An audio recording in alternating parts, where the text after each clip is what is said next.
aí, meu.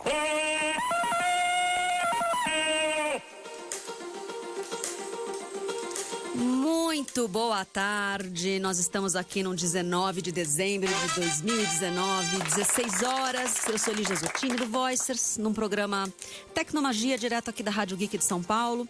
Eu estou com o meu amigo Luca Bovi. Seja bem-vindo, Luca. Obrigado, Lígia. Luca é uma referência pra gente de novos negócios, é um cara super conectado com a parte toda digital, de como não só vendas digitais, mas de como gerar valor através do digital. É um cara que capitaneia isso desde negócios em grandes empresas de tecnologia, que é o que você trabalha, startups, no seu negócio familiar. Ele vai contar um pouco pra gente hoje sobre dados, poder e dinheiro, a mais importante jornada do século XXI. Exatamente. Acho que vai ser uma conversa bem legal. Muito, muito. É um cara também que faz podcast, então eu vou estar aqui entre amigos que já sabem fazer a coisa toda. Bom, se você tiver alguma pergunta, dúvida, seja durante ou, enfim, pós-programa, o WhatsApp da rádio é o 11 97313 6617, seu nome completo. Ou então também procure a gente nas mídias sociais. Acho que aqui são pontes para que vocês conheçam pessoas que ajudam a gente a combater o efeito Black Mirror, tá? É aquele lance de você não acreditar que o melhor da tecnologia vai encontrar sempre o pior do humano. E Luke é um grande mestre em me ajudar a construir essa visão nas pessoas. Vocês me deixaram lisonjeado, Lígia. Eu acho que é bem isso, né? Querendo ou não, a tecnologia, ela é imparcial, né? A gente que decide o que a gente vai fazer com ela e como que a gente vai afetar o mundo, como que ele vai se desenvolver, né? Não, perfeito, Luca. Eu acho que desse lugar você pode começar contando a sua história. Quem é você nesse mundo da tecnologia? E por que para você é tão importante colocar o humano no centro de tudo que você faz? E você é um cara que capitaneia muitos negócios nesse lugar. Obrigado, Puxa só o Lígia. seu microfone. Pode puxar. Aí. Obrigado pela oportunidade. Eu acho que assim, falando um pouquinho sobre a minha história e por que eu acho que o ser humano está sempre no centro, quando eu comecei a pensar lá atrás o que eu queria fazer de faculdade, o que eu queria fazer para me desenvolver, eu sempre tinha um único fim em mente, que era transformar o mundo. Eu vi uma série de coisas que eu achava que não estavam exatamente corretas, que a gente precisava adaptar, e a partir disso eu fui pensando como fazer isso. E aí eu tive vários momentos. Tiveram momentos que eu pensei, ok, são as organizações internacionais, naquela época de globalização. Fui fazer relações internacionais. Aí Cara, parênteses. Todo idealista foi fazer relações internacionais, porque eu fiz a mesma coisa e todo mundo que eu encontrei idealista se enfiou nesse negócio. Exatamente. Mas logo entendeu que não era não, né? Exatamente, até porque no meio eu fui chegar à conclusão que, ok, agora são ONGs que estão fazendo a grande diferença. Boa. Não são mais os grandes países, as organizações internacionais são as ONGs. E em dado momento comecei a perceber que era o mercado e mais importante que isso era a tecnologia e as pessoas. Isso veio muito na época da Primavera Árabe, que Boa. a gente visualizou, né?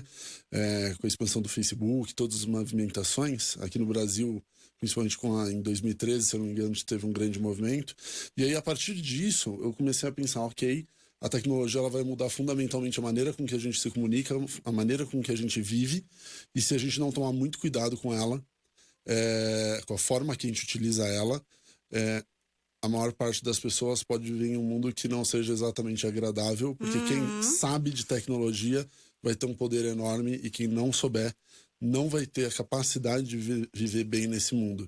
E aí virou uma missão pessoal minha, transformar negócios dentro da IBM, transformar relações pessoais com o meu time e no meu dia a dia, e principalmente transformar pouquinho a pouquinho, com um grão de arroz por vez, né? Como as pessoas veem esse mundo e trazer um pouquinho daquele ponto de esperança que eu acho que é importante a gente não perder de vista. Maravilhoso.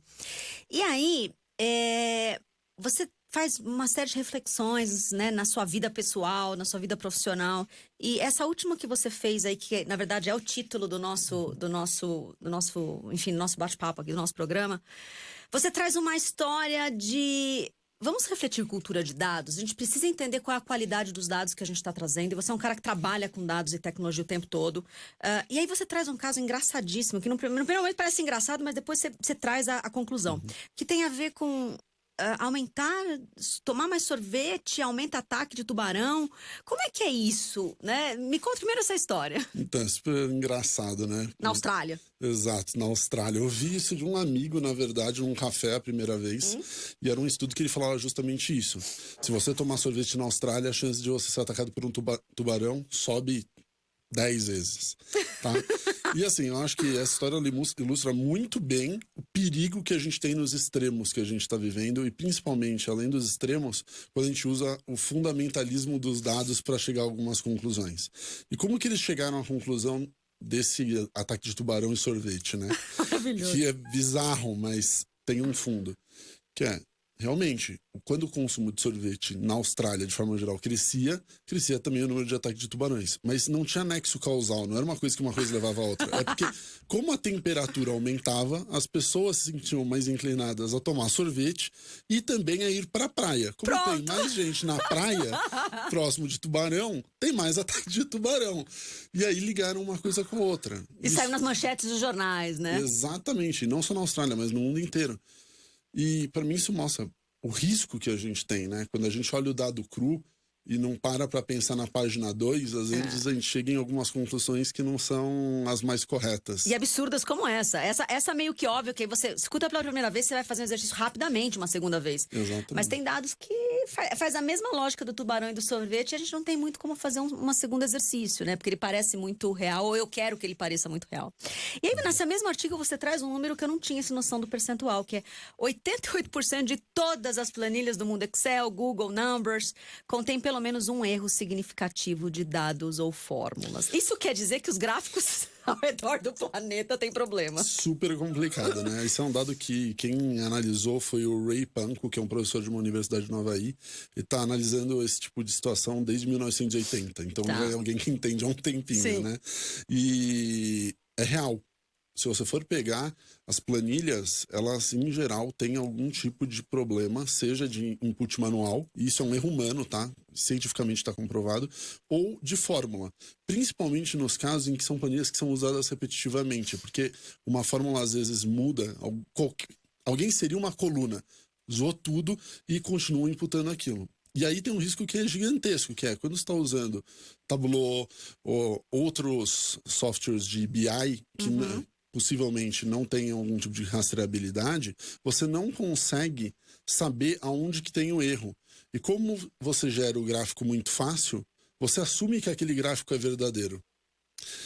Porque nas reuniões não vai a planilha, vai o gráfico. Vai o gráfico. E aí, como vai o gráfico, tem um monte de gente ao redor do mundo, na vida pessoal, na vida profissional, e também nas decisões que o governo toma, que podem estar tomando decisões baseadas em dados que estão ou errados ou incompletos, ou que estão com bias, né? Que estão com direcionamento. Não, isso é muito sério, porque no dia a dia das corporações ou das empresas, a gente tem tanta coisa acontecendo que quando vem o gráfico, se você tiver que fazer o double check em cada gráfico, em cada PowerPoint, em cada situação, em cada e-mail, você começa a assumir as coisas, e aí tem horas que a gente é meio chato. Algumas vezes eu fiz isso, e aí você vai buscando a gênese, as pessoas nem sabem na ponta o porquê que ela tá fazendo isso. Tem alguém fazendo trabalho de robô ali. Exatamente. E não tá entendendo por que tá fazendo aquilo. E não tem nem capacidade de ver que tem algo errado. Exatamente porque não tem conexão com quem tá recebendo. Então isso pra mim é muito sério, sabe? Concordo. E até, acho que tocou num ponto que é super importante, até dando uma micro escapada do tema, mas as pessoas que estão operando essas planilhas, muitas vezes elas não sabem o impacto que as planilhas geram para o negócio. Então, se você tem um funcionário que hoje está executando esse tipo de planilha, leve ele nas reuniões para ele entender o impacto que o trabalho dele tem. Não é simplesmente plotar número dentro de uma planilha, gente. É ajudar o executivo, ajudar o gerente, ajudar o fundador a tomar uma decisão que pode definir qual que é o destino daquele negócio, daquela pessoa e por aí vai. E de todas as vidas ali envolvidas, né? Exatamente. Isso é muito sério. E aí, já fugindo, porque a gente vai bater um papo aqui entre a pauta e a não pauta, a gente vai construindo o programa. Me deixa mais preocupada ainda, porque a gente sabe que uma tecnologia que está vindo nos próximos 10 anos, que é o blockchain, que vai se massificar, eles trabalham muito com dados transparentes. E uma das coisas que eu vi lá no South by Southwest em Austin, no começo do ano, era assim: a gente tem muita coisa ruim de dados por aí. Você me deu esse percentual, mas não sabia que era desse tamanho, eu sabia que era bem ruim. A hora que você plota os seus dados ruins, não trabalhados e não alinhadinhos no blockchain, ele vai ser ruim pela eternidade. Você não tira o dado errado de lá nunca mais, entendeu? Exatamente. E por isso que a gente está tomando, dentro do setor de tecnologia, cada vez mais cuidado, justamente para tentar gerar assertividade, governança, controle. E porque isso não impacta só blockchain. Isso impacta, por exemplo, inteligência artificial. Total. E aí você imagina o seguinte, você está treinando um robô que vai ter que tomar decisões de vida ou morte em alguns casos, e que você entra na questão do bias que eu tinha comentado, e que talvez ele tome uma decisão simplesmente porque alguém deu uma informação incorreta para ele. E a gente não deve, nesse caso, culpar o robô. A gente precisa entender que quem criou o robô fomos nós. Exatamente. Ele só está agindo de acordo com os parâmetros que a gente deu. Maravilhoso. Bom, outro ponto que você defende muito, eu acho que para mim não só defende, mas você é um cara que vive, segundo essa história. Quantos anos você tá agora? Tô com 27, fiz essa semana, inclusive. Maravilhoso. Ah, meu Deus do céu, Luca, você pra mim é uma grande exemplar dos milênios aí. E você é um cara... Eu sempre gostei de defender as gerações mais novas. A gente tem aí 13 anos a menos. No caso, no seu caso, eu tenho 13 a mais. E eu nunca entendi rebelde, eu nunca entendi alguém que não tinha compromisso. Eu sempre entendi que é uma geração que nasceu com muito repertório, né? Uhum. E não era qualquer liderança, qualquer assunto, até porque vocês tinham muito repertório que os faziam mover, os fazem mover. Mas a primeira galera dessa geração de milênios somos nós mesmos, né? Os caras de 38, 39, né? Então a gente meio que se conversa aí. E aí você traz muito, você pra mim é um cara dessa geração, desse lugar. Você é um cara que estuda bastante, você é um cara super comprometido, você é um cara que dentro da empresa você ganhou o teu espaço, né? Começando como o estagiário e foi subindo, subindo. Nunca vi você desesperado para chegar no topo, mas o topo fazia parte da sua jornada porque você sabia que tinha algo importante a partir dali, entendeu? E você já começou a atingir os seus primeiros topos, seus primeiros picos. Mas você não faz só isso. Você é o cara que gosta de fazer um monte de projeto paralelo, e aí tem a startup da família de café. Como é que você sai da tecnologia e vai pro café? Conta um pouco. E aí você celebra isso chamando de carreira multinível, né? Que não tem nada a ver com marketing multinível, tá, galera? É uma carreira... E você fala alguma coisa assim do tipo... pois garante que você tenha experiência em operar em vários níveis operacionais de diferentes empresas, onde a sua experiência te encaixa melhor e também lhe dará a capacidade de adquirir conhecimento sobre vários setores, garantindo que você nunca fique entediado. Claro que vem um preço, você precisa melhorar seu gerenciamento de tempo e garantir a maturidade suficiente para separar os diferentes caminhos durante o dia a dia, semana e mês. Vai por aí, o que é isso? Quem é você nessa história? Vamos lá, como você comentou ali, já eu tô hoje na IBM, eu tô na empresa familiar do café, 7 Senhoras, e eu tô em alguns outros projetos paralelos. Em um dado momento eu estive no Rotaract, em dados momentos eu tava palestrando, em dados momentos eu tava ajudando a estruturar projetos para a educação sobre novas tecnologias para comunidades de baixa renda. Então, assim, eu procuro sempre estar envolvido em vários lugares diferentes. E por que eu digo que eu acho que isso é importante, eu acho que é fundamental? Primeiro ponto é o seguinte, eu dentro da IBM, principalmente um tempo mais atrás, eu estava num nível muito entry level. Então isso me permitia que eu tivesse um conhecimento operacional grande, mas não necessariamente que eu conseguisse ter a visão da cabeça de quem está tomando a decisão. Tá. E quando você está querendo causar algum tipo de transformação, você precisa entender com quem você está falando.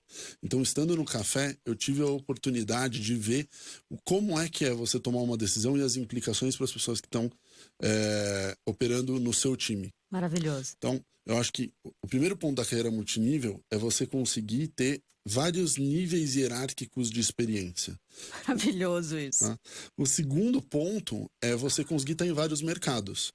E aí é uma coisa que é engraçada, porque quem está no mundo de tecnologia começa a achar que é muito natural se falar de inteligência artificial, blockchain e por aí vai. Como é que é falar isso lá na fazenda? Então, não existe. E principalmente o seguinte, você sai...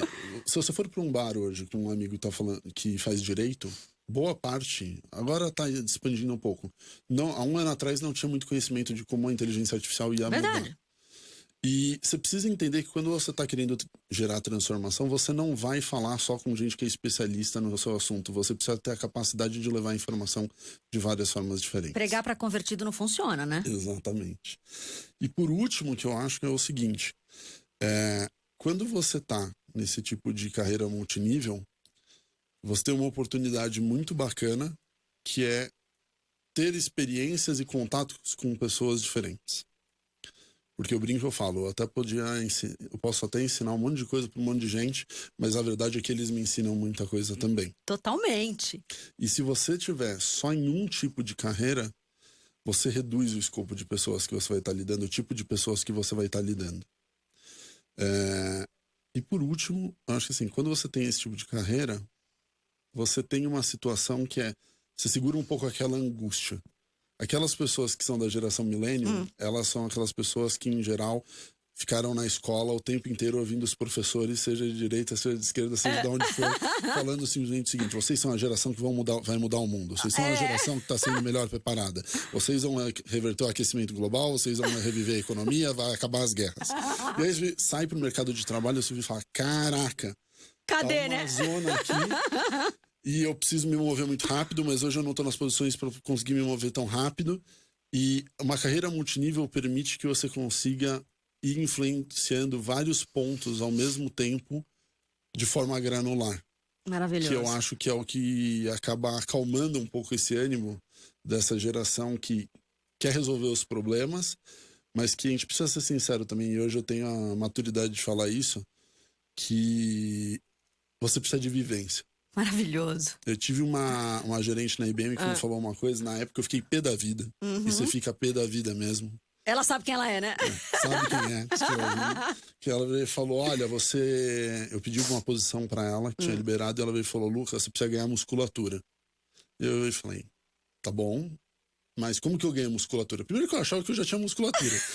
Esse é o primeiro ponto. Mas aí Quantos você tinha? Eu tinha, 24. Ok. Eu falei: ok, você aqui razoável, vou perguntar como que eu ganho musculatura. E ela veio e falou: não tem o que você fazer, você precisa de tempo. Maravilhoso. E na hora que você escuta isso, você fala: caraca, se eu não sei o que eu tenho que fazer, como é que eu vou ganhar musculatura? E hoje, olhando para trás, eu percebo que realmente tem situações que você não consegue incentivar. Você pode até se forçar a entrar em situações, mas o elemento do inesperado e as coisas que vão acontecendo, seja por acaso, seja pelo universo, seja pelo que for, tem um poder enorme de te gerar experiências que lá na frente só que você vai descobrir que vão contribuir. Quanto mais no topo, menos técnica e mais essa coisa dos fluxos humanos, né? E eu tive, assim, bom, a gente saiu da mesma escola, né? E eu tive o meu estudo no mestrado foi sobre os top talents da IBM. Tá aberto, enfim, é da PUC. E o que eu tive em comum é que, na verdade, o que acontece com os milênios? A diferença é que a característica de um milênio que não está perdido, na verdade, é a característica de todo high performance, tá? A diferença é que a geração tem mais quantidades, porque teve mais repertório, mais bem preparado. Eu acredito muito que a educação fez a parte dela. Mas, de uma forma geral, tem em todas as gerações essa característica que você acabou de dizer. E foi esse o meu estudo. A diferença é que os high performance, ele opera pelo menos de 2 a 3 vezes mais. Ele entrega muito mais. Então, a hora que a empresa não permite, porque ela tá certa. Eu vou também contar a história que o executivo falou para mim, mais ou menos na sua idade, lá na IBM. Ela não consegue absorver toda essa velocidade de todos os high performance. E a hora que você fala: então tá, então eu vou diminuir o ritmo, eu vou entregar tudo que a empresa precisa agora, mas ainda sobra 60% do meu tempo. Exatamente. Eu tenho potência para fazer isso. Então é muito comum a gente perceber que esses alta performance, eles fazem um monte de coisa. E fazem um monte de coisa bem, porque ele tem muita potência dentro dele. E aí eu tive um executivo também, ele deve estar lá ainda, um executivo de compras, era um VP inglês, chamado Brian Wright. E eu tinha mais ou menos isso. Eu entrei um pouco mais velha na IBM, porque eu entrei um pouco mais velha para fazer faculdade. Então eu entrei com 23 para ser estagiária. E aí eu tinha que estar nos 27, que nem você tá, na gerência. Só que eu não entrei com 19 para ser estagiária. Então eu fiz 5 promoções em 2 anos e 7 meses. E eu precisava chegar na banda gerencial. E eu cheguei. E ele veio e celebrou e falou: cara, incrível o que você fez. E ele falou alguma coisa assim também: Lígia, você fez tudo o que você podia por performance. Tá? Por entrega. Tanto que a gente reconheceu. O ponto é, agora você vai precisar viver os anos. Porque tem coisas que, por mais que você trabalhe enlouquecidamente, ainda vai ser só 24 horas, só 30 dias, só 365 dias. E para alguns desafios de liderança, você vai precisar ter 10 anos, 15 anos, 20 anos de experiência. Quando eu fiz 10 anos de IBM, eu fiz um post público para ele e falei: Brian, now I got it. Agora eu entendi. Tem o lance da experiência mesmo, de jornada pessoal, e tem o lance do seu network subir com você. Exato. Porque você pode... Eu vim acelerada, só que assim, você não faz nenhum projeto sozinha. Exato. O que acontece com a experiência? Significa assim, Luca, a gente se confia porque a gente fez um Blue Sky juntos. A gente ferrou muito naquele projeto de transformação digital da IBM, o primeiro, na verdade, 4 anos atrás. Que qualquer coisa que faça digital hoje, eu vou lembrar de você, você vai lembrar de mim. A gente se confia. Porque a gente, um grupo de pessoas, trabalhou muito para aquilo sair, entendeu? E aí, agora que a gente vai subindo, a gente vai lembrando dessas pessoas que passaram com a gente e a network subiu junto. Então, você virou vice-presidente de sei lá o quê e eu virei fundadora de sei lá o quê. Exatamente. Passou-se 15 anos, entendeu? Desse lugar, a gente consegue fazer junto. Eu posso correr o que eu quiser e virar uma VP em 2 anos e eu não vou ter o network comigo. Foi isso que ele quis me dizer, entendeu? E eu acho que é um pouco do que os milênios, em algum momento, vão entender por conta do tempo passar. E o que você já está me dizendo é que isso já está acontecendo. E é exatamente isso, porque se você não levar as pessoas com você, se você sente. É lógico, você sempre precisa estar aberto para encontrar outros aliados lá na frente. Não é fecha a panelinha e vamos embora. Mas é importante ter pessoas que tenham o mesmo ideal que você junto com você, porque a transformação. Você não faz sozinho, andorinha não faz verão. E o principal ponto é o seguinte: você precisa de uma massa. Tem uma estatística que fala, você precisa convencer 3% pelo menos para causar uma transformação. Boa. Por quê? Porque se as pessoas não acreditarem na transformação e se não tiver volume junto com você, a chance dela parar no meio é muito alta. É muito alta. Então o networking subir junto realmente faz diferença. E valorizar as pessoas que te ajudaram. Total. Bom, você que é um cara que tá em novos negócios, uma empresa de tecnologia, se você dissesse hoje qual a temperatura do mercado, a gente fez alguma coisa 5 anos atrás, tipo, tem horas que eu vejo que a gente começou a fazer em 2014, 2015, as pessoas estão começando a entender agora, por isso que a gente apanhou tanto, Luca. Rodolfo, Roberto, Castanha, enfim, a lista é grande, Joana, Muxa, a gente apanhou muito por conta de ser muito antes, né, das ondas que estavam chegando. Como é que tá hoje o mercado de transformação digital? O que você sente hoje? As pessoas... O que mudou das nossas últimas interações lá, 5 anos atrás? Eu acho que tem 2 coisas fundamentais, tá? Vou separar em 2 lados. O lado do conhecimento do mercado, que eu acho que esse sim, de 1 ano para cá, acelerou bastante. Embora você ainda tenha muito trabalho de formiguinha para fazer. E existe um outro lado, que é o lado econômico. Tá? Do lado de conhecimento, eu acho que ele avançou pra caramba. Tá. Do lado econômico, eu acho que a gente ainda tem uma situação complicada, principalmente em Brasil. Tá. Esse tipo de transformação, elas são aqueles momentos, defining moments, né? Aqueles momentos decisivos que se você não... Você sempre fica preocupado e se não der certo. Tá. Porque é um shift muito grande, não é, eu vou trocar um servidor aqui. Ele é realmente um negócio parrudo. Modelo de negócio muda. E não é só modelo de negócio. Eu acho que eu tive uma conversa recentemente com uma startup que eu acho que mostra muito isso. Que não é só o modelo de negócio, é a cultura. E as pessoas, como as pessoas operam. E isso é difícil pra caramba você mudar. Então, acho que o conhecimento chegou, as pessoas já estão começando a ver. Ela só não sabe o como. Exato. E uma coisa que pra mim mostra muito isso. Tem uma estatística que é o seguinte. 8 em cada 10 empresas têm um projeto ou já executaram um projeto de chatbot. Tá. Só que 2 só em 10 usam qualquer tipo de informação daquele chatbot para tomar uma decisão de análise. Eu vai falar, ok, tem 45 mil pessoas aqui reclamando que o meu produto tá quebrando por causa disso aqui. Só que como ninguém está analisando as discussões que estão acontecendo no chatbot, a empresa não sabe o que tem que melhorar. Tá bom. Então, assim, informação chegou, o pessoal está entendendo, mas a gente precisa dar o segundo passo. Perfeito. Tá? Então, a diferença de 5 anos atrás é que 5 anos atrás as pessoas nem sabiam do que a gente estava falando. Hoje elas já sabem. Hoje elas têm uma ideia. Tá bom. E a dificuldade ainda é o mindset. E o econômico é o seguinte, é lógico, quando as pessoas não têm certeza absoluta se vai dar certo ou não, você fazer uma grande jogada econômica preocupante. No momento econômico que o país vive, nem sempre as empresas estão dispostas a fazer isso ainda. E quando a gente fala de negócios digitais, que no final são pessoas em massa, em volume, tomando decisões, nada mais unpredictable. A gente não tem como prever, por mais que a gente tenha dados e ferramentas, a gente não tem como... Prever a gente até tem. A gente não tem como garantir a venda no final, né? Aquela coisa da boca no funil, que o que quer que entre lá na boca do seu funil de vendas, converte, sei lá, de 0,5% a 2%, dependendo do segmento.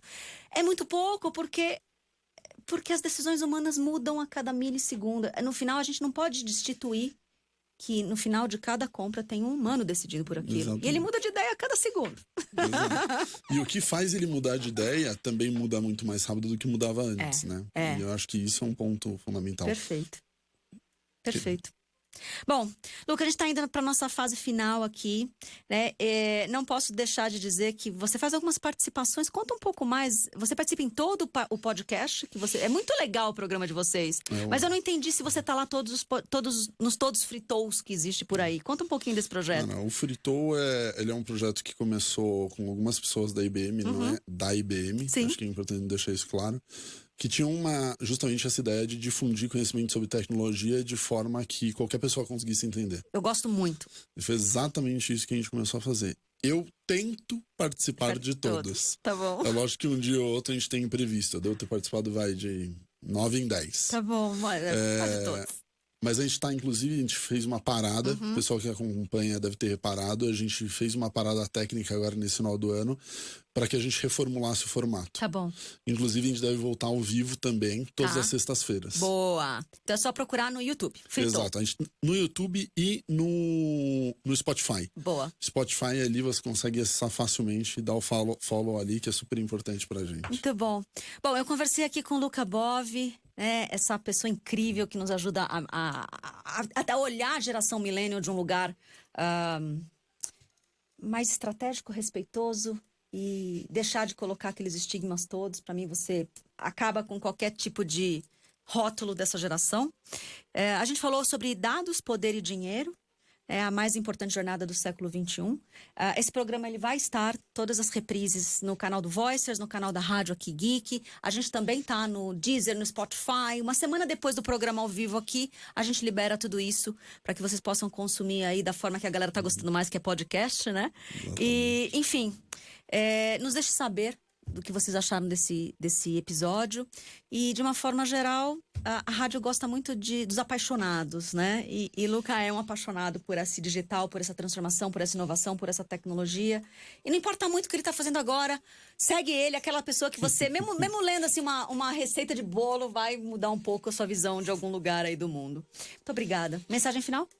Obrigado a você por ter me convidado, Lígia. Eu acho que a mensagem final é: acreditem nos seus sonhos, corram atrás, a mudança tá aí para ser feita, ela não vai acontecer sozinho, é cada um de nós que faz. Fico totalmente à disposição de vocês, quem quiser me acessar por LinkedIn, por Instagram, por Facebook, estou disponível em todas as redes sociais, só me procurar, estou super aberto para conversar. Então, só agradecimentos por ter me chamado aqui para poder compartilhar um pouquinho do que eu tenho vivido. Maravilhoso. Gente, muito obrigada e eu vejo vocês semana que vem já num programa pós-Natal, entre Ano Novo, a gente tem um programa especial, tá bom? Grande beijo.